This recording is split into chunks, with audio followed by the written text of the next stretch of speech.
going well.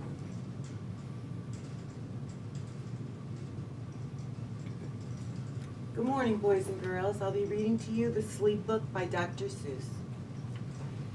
The news just came in from the county of Keck that a very small bug by the name of Van Vleck is yawning so wide you can look down his neck. This may not seem very important, I know, but it is, so I'm bothering telling you so. A yawn is quite catching, you see, like a cough. It just takes one yawn to start other yawns off. Now the news has come in that some friends of Van Vleck's are yawning so wide you can look down their necks. At this moment right now, under 7 more noses, great yawns are in blossom. They're blooming like roses. The yawn of that one little bug is still spreading. According to latest reports, it is heading across the wide fields, through the sleepy night air, across the whole country toward every which where, and people are gradually starting to say, I feel rather drowsy. I've had quite a day.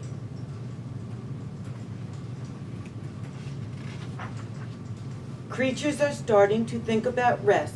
2 biffer bomb birds are now building their nest.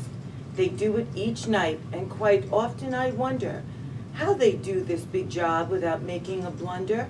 But that is their problem, not yours and not mine. The point is they're going to bed, and that's fine.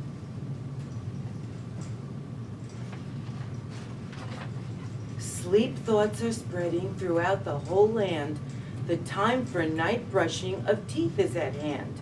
Up at Herkheimer Falls, where the great river rushes and crashes down crags in great gurgling gushes, the Herkheimer sisters are using their brushes. Those falls are just grand for toothbrushing beneath, if you happen to be up that way with your teeth. The news just came in from the castle of Krupp that the lights are all out and the drawbridge is up.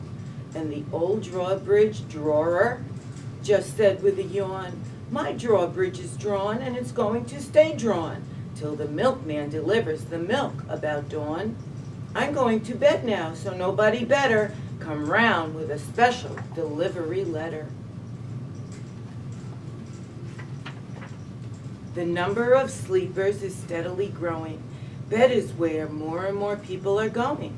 In Culpeper Springs, in the Stilt Walkers' Hall, the Stilt Walkers' stilts are all stacked on the wall. The Stilt Walker walkers have called it a day. They're all tuckered out and they're snoozing away. This is very big news, it's important to know, and that's why I'm bothering, telling you so.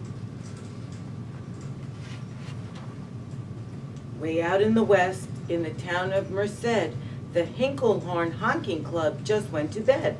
Every horn has been quietly hung on a hook for the night in its own private Hinklehorn nook. All this long, happy day they've been honking about, and the Hinklehorn honkers have honked themselves out. But they'll wake up quite fresh in the morning, and then they'll start right in Hinklehorn honking again. Everywhere creatures are falling asleep. The collapsible frink just collapsed in a heap. And by adding the frink to the others before, I am able to give you the Who's Asleep score.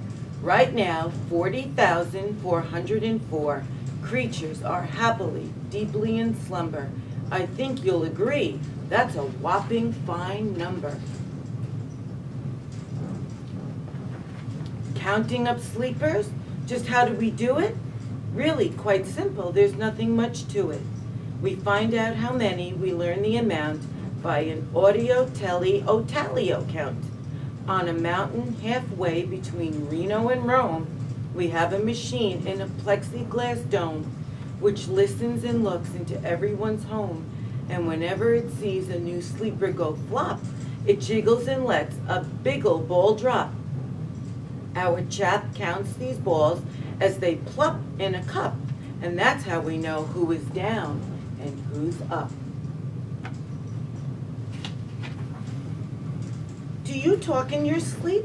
It's a wonderful sport, and I have some news of this sport to report. The world champion sleep talkers, Joe and Mo Redzoff, have just gone to sleep and they're talking their heads off. For 55 years now, each chattering brother has babbled and gabbled all night to the other. They've talked about laws, they've talked about gauze, they've talked about paws, and they've talked about flaws. They've talked quite a lot about old Santa Claus. And the reason I'm telling you this is because you should take up this sport. It's just fine for the jaws. Do you walk in your sleep? I just had a report of some interesting news of this popular sport. Near Finnegan Fen, there's a sleepwalking group, which not only walks, but it walks a la hoop. Every night they go miles. Why, they walk to such length, they have to keep eating to keep up their strength. So every so often, one puts down his hoop, starts hooping, and does some quick snooping for soup. That's why they are known as the Hoop, Soup, Snoop Group. Sleepwalking, too, are the curious Crandalls, who sleepwalk on hills with assorted-sized candles. The Crandalls walk nightly in slumbering peace, in spite of slight burns from the hot dripping grease. The Crandalls wear candles because they walk far, and if they wake up, want to see where they are.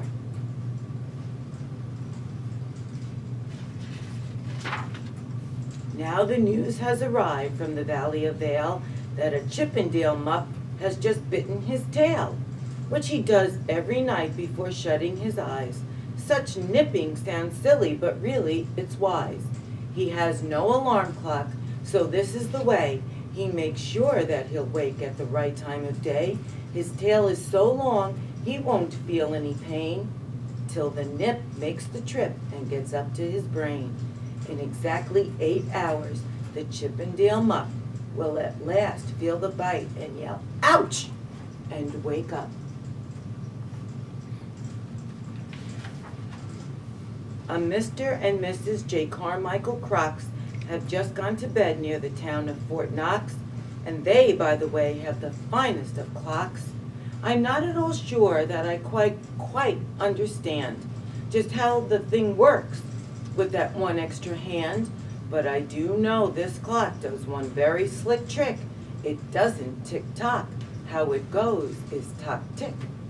So, with tricks in its tocker and tocks in its ticker, it saves lots of time and the sleepers sleep quicker. What a fine night for sleeping from all that I hear. It's the best night for sleeping in many a year. They're even asleep in the Zweibeck Motel, and people don't usually sleep there too well. The beds are like rocks, and as everyone knows, the sheets are too short, they won't cover your toes. So, if people are actually sleeping in there, it's a great night for sleeping. It must be the air. It's a great night for snores. I just had a report of some boys who are tops in this musical sport. The snortiest snorers in our fair land are Snorter McFeel and his Snore a Snort band.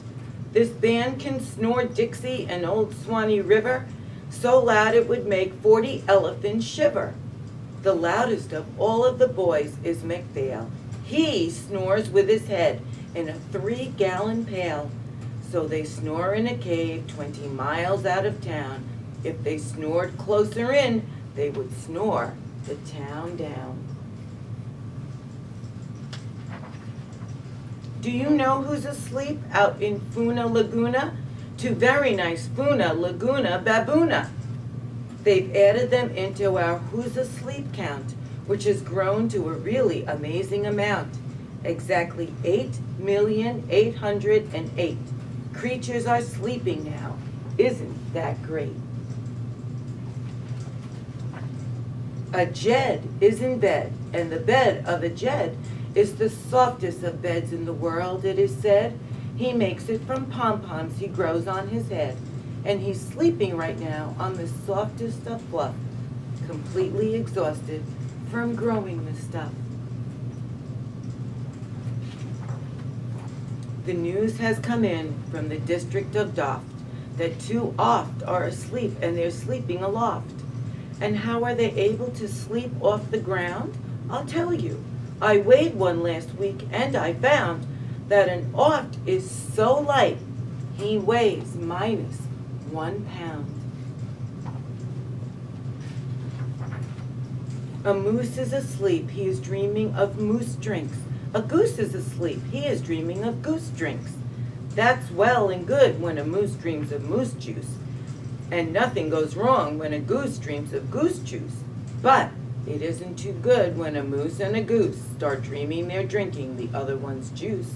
Moose juice, not goose juice, is juice for a moose, and goose juice, not moose juice, is juice for a goose. So when goose gets a mouthful of juices of mooses, and moose gets a mouthful of juices of gooses, they always fall out of their beds screaming screams. So, I'm warning you now, never drink in your dreams. Speaking of dreaming, I think you should note that the Bumble Tub Club is now dreaming afloat.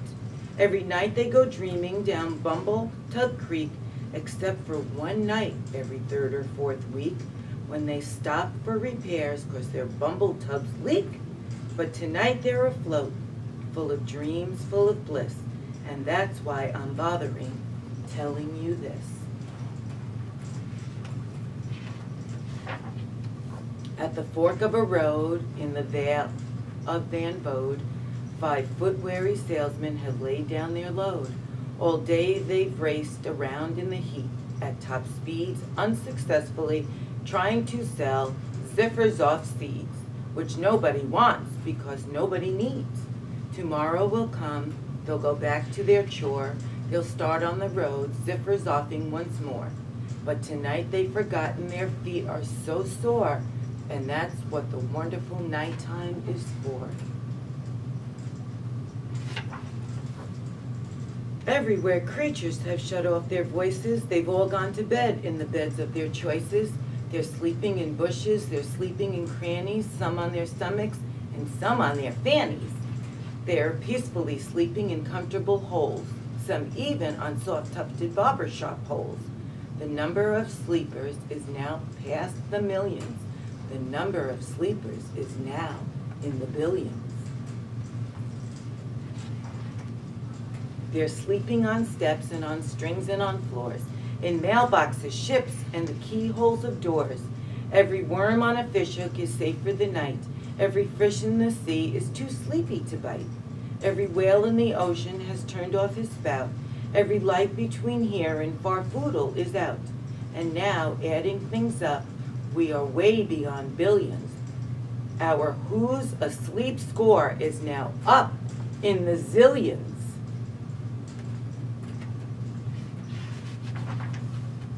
99 zillion, 9 trillion and 2 creatures are sleeping, so how about you? When you put out your light, then the number will be 99 zillion, 9 trillion, trillion and 3. Good night. Well, thank you, boys and girls. Good night.